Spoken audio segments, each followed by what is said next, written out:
stock guy. Here in studio is our trading guy. We got Scott Bauer, CEO of Prosper Trading Academy, back in the studio. Scott, good to see you again. To be here. Yeah, likewise. It's been a while. All right, let's talk some Chevron here, because you're looking at a trade that is not like crazy bullish, but still has that bullish bias that it seems the analysts are still having as well. Yeah, it does. And you know, we've got earnings just in a couple weeks on the 28th.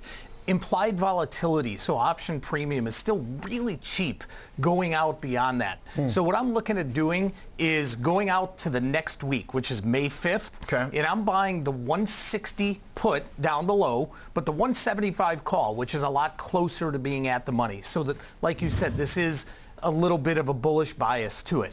And because that option premium is so cheap, I like it. I don't think that is going to go anywhere over the next couple weeks. And in fact, I would expect volatility to actually start picking up a little bit as we get closer to earnings. So I'm looking to potentially in a week, maybe 10 days or so from now, maybe even sell the earnings week volatility, April 28th options, against both my long call and my long put. But essentially what I'm looking for, Oliver, is a big pop in the stock one way or the other.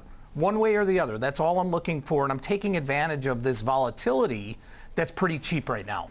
Got it. Okay, so that's the key part, because these trades are really tough to do if you don't have cheap vol. Because if everybody's trading a stock, looking for a move, it doesn't really matter if you get the move. I've gotten stuck with these trades before because you think there's going to be a big seminal event or something, but so does everybody else. Exactly. And then you just pay up way too much premium, and then you have to get like a black swan event. And that's the beauty of understanding how implied volatility affects option prices. So when I look at this, these options are really cheap. But again, I'm going into this with the game plan of probably selling some options when they get a little bit more expensive against them a week, 10 days from now. Okay, so the strikes, walk me through that again one more time here, the ones that you're picking, which one you're selling, which one you're buying. Well, I'm buying both. I'm buying the 160 Okay, put. we had a typo up on that first one. I had a feeling there.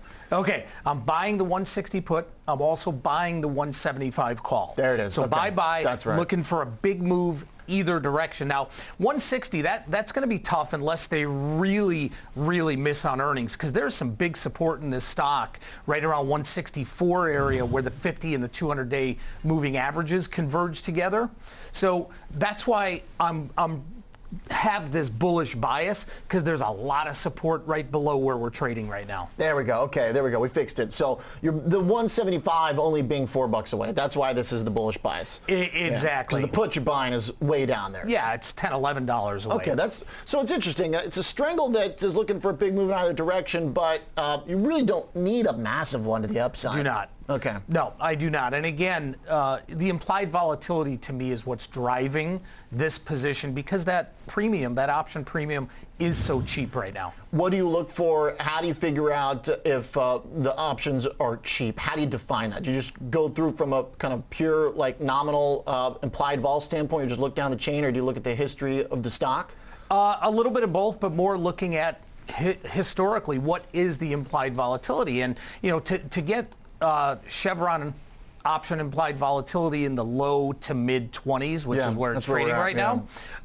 That's not the absolute bottom, but that's pretty cheap, especially as we're approaching earnings season, and their earnings are 2 weeks from tomorrow. Okay, and you get a little time after that, because you're going for what, the May 1st, you said? May 5th, which is 1 week afterwards. With 28 vol right now, so okay, like it. A bullish strangle bias, but you can still benefit if the thing really crashes. Absolutely, because vol will explode, and it'll give me the opportunity to either sell out of this or sell something against it.